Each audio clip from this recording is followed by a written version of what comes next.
Ever felt like you're fighting a losing battle? Here's a game-changing strategy from the world of power. Law 22, surrender at the right time. This law isn't about admitting defeat. It's about retreating strategically to fight another day. It's a powerful tool in your arsenal, and I'm here to show you how to use it. Get ready to learn the art of winning by seemingly losing. Let's travel back in time to ancient China, to the story of King Fuchai of Wu and Gujian, the king of Yue. After a fierce battle, Gujian faced defeat against the powerful Fuchai. Instead of fleeing or fighting to the death, Gujian chose to surrender. He even served as Fuchai's servant, a move that seemed like utter defeat, but this was his masterstroke. As a servant, Gujian learned his enemy's weaknesses, bided his time, and waited for the perfect moment to strike back. Years later, when Fuchai's kingdom was weakened by internal strife, Gujian launched a surprise attack, leading to a complete and decisive victory. Gujian's surrender was a calculated move, a pause that set the stage for a comeback.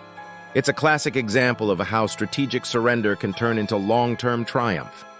Fast forward to the 20th century and meet Bertolt Brecht, a German writer and avid communist.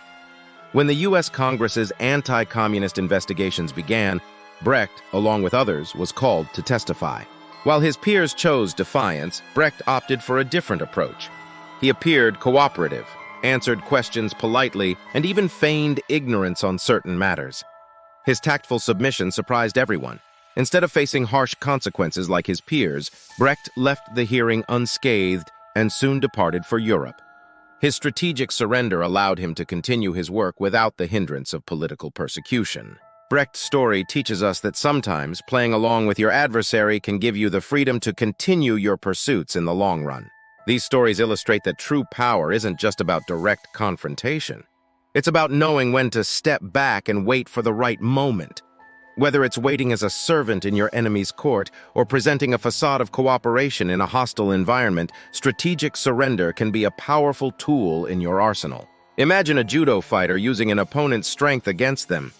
By yielding, the fighter redirects the opponent's force, gaining control.